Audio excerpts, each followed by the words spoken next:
समं तेजश्च वीर्यं च ममाद्य तव चानघ प्रीतस्ते अहं महाबाहो पश्य मां भरतर्षभ। नमस्कार, उदय इंडिया डिजिटल में आपका स्वागत है। मैं हूँ उपाली अपराजिता।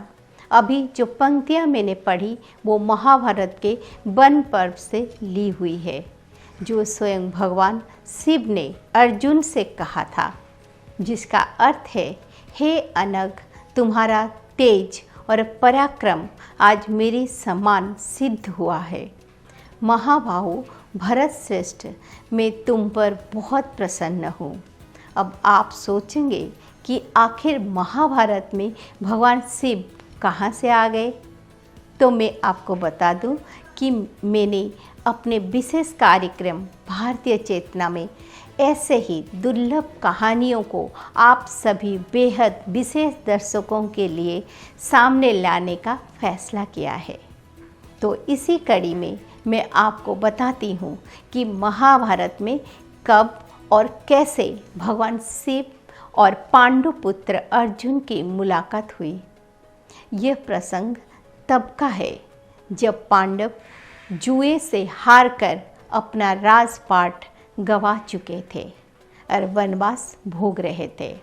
उसी दौरान महर्षि वेदव्यास उनसे मिलने जंगल में आए। उन्होंने पांडु पुत्रों को बताया कि दुर्योधन युद्ध की तैयारी कर रहा है।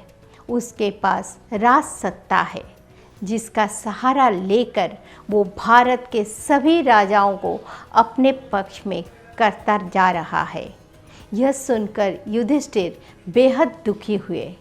उन्होंने अर्जुन से मंत्रणा करते हुए कहा कि दुर्योधन के संख्या बल का मुकाबला करने के लिए हमें दिव्यास्त्रों की जरूरत होगी। इसीलिए तुम जाकर इंद्र से मिलो और उनसे दिव्यास्त्रों की याचना करो। तब अर्जुन ने इंद्र की उपासना की। इंद्र प्रकट तो हुए, क्योंकि अर्जुन स्वयं इंद्र के ही पुत्र थे, लेकिन उन्होंने अर्जुन को दिव्यास्त्र देने से मना कर दिया और कहा कि ये सभी दिव्यास्त्र स्वयं भगवान शिव ने तैयार किए हैं। बिना उनके आज्ञा के मैं तुम्हें ये दिव्यास्त्र नहीं दे सकता। तब अर्जुन ने स्वयं भगवान शिव को प्रसन्न करने का निश्चय किया और हिमालय के पास पहुंचकर कैलाश पर्वत की घाटियों में बेहद कठिन तपस्या में लीन हो गए। उनकी तपस्या से हिमालय का शीतल वातावरण गर्म होने लगा। वहाँ मौजूद ऋषि मुनियों को परेशानी होने लगी। तब उन्होंने जाकर भगवान शिव से प्रार्थना की और कहा कि आप जाकर कुंती पुत्र अर्जुन की इच्छा पूर्ण कीजिए। तब महादेव ने कहा कि उसकी इच्छा जानता हूँ, वो दिव्यास्त्र प्राप्ति के लिए तप कर रहा है, लेकिन उसके पहले अर्जुन को कठिन परीक्षा देनी होगी कि वो दिव्यास्त्र धारण करने में सक्षम है भी या नहीं। ऐसा कहकर महादेव उठ खड़े हुए और उन्होंने किरात यानी जंगली भील का स्वरूप धारण कर लिया।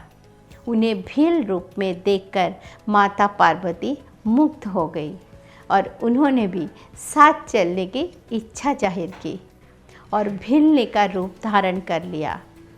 यह देखकर समस्त शिवगण भी आदिवासी भील के रूप में परिवर्तित हो गए और भगवान के साथ चल पड़े।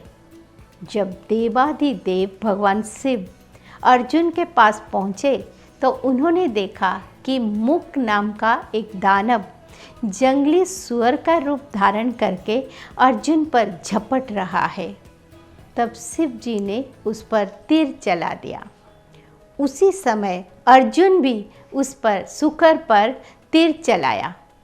दो तीर लगने के बाद उस सुकर रूपी दानव ने वहीं दम तोड़ दिया। लेकिन अर्जुन आश्चर्यचकित रह गए कि ये दूसरा तीर किसने चलाया।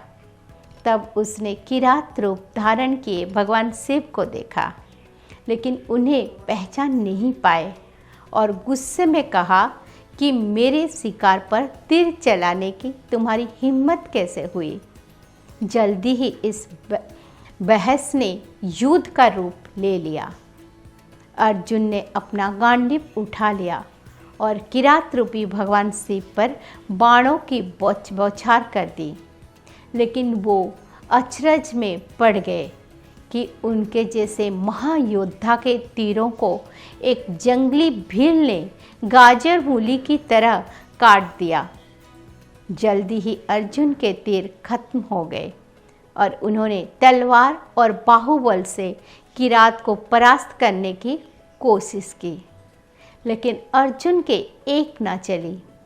किरात रूपी शिव ने उन्हें उठाकर पटक दिया, जिससे अर्जुन कमज़ोर पड़ गए और उन्होंने वहीं शिवलिंग बनाकर उस पर पुष्प अर्पित किए, जिससे उन्हें शक्ति प्राप्त हुई और वो फिर से किरात का सामना करने के लिए उठ खड़े हुए। लेकिन उन्होंने देखा कि शिवलिंग पर जो पुष्प उन्होंने अर्पित किए थे वही किरात पर चढ़े हुए थे।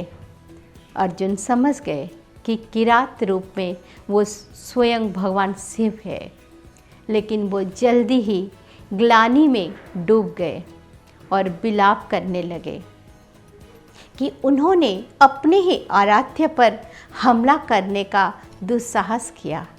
तब भगवान शिव ने अपने अमृत रूपी वचनों से उनके विष रूपी विषाद का शमन किया और उनकी प्रशंसा करते हुए कहा कि संसार में कोई उनका सामना नहीं कर सकता, लेकिन अर्जुन उनके सामने टिक रहे। यह भी अपने आप में गौरव की बात है। इस छोटे से युद्ध के बाद अर्जुन अपनी परीक्षा में सफल साबित हुए और भगवान शिव ने उन्हें दिव्यास्त्र धारण करने की अनुमति प्रदान करते हुए अपना सबसे संहारक पाशुपत अस्त्र प्रदान किया। हालांकि इस दिव्यास्त्र का कोई प्रयोग महाभारत युद्ध में नहीं हो पाया, क्योंकि उसके प्रयोग से संपूर्ण सृष्टि के समाप्त होने का खतरा था। लेकिन भगवान शिव द्वारा अर्जुन को दिव्यास्त्र प्रदान करने के बाद इंद्र निश्चिंत हो गए और उन्होंने अर्जुन को देवलोक बुलाकर कई तरह के दूसरे दिव्यास्त्रों प्रदान किए, जिनके द्वारा अर्जुन ने महाभारत युद्ध को जीता। तो यह थी भगवान शिव के किरात रूप अवतरण की कथा। हम अपने दर्शकों को बता दें कि चंद्र दिनों बाद 8 मार्च को शिवरात्रि आने वाली है। इस बीच में आपको भगवान शिव की अलग अलग पावन कथाएं सुनाती रहूँगी, जिसके बारे में लगातार अपडेट हासिल करने के लिए चैनल सब्सक्राइब करना ना भूलें। ओम नमः शिवाय।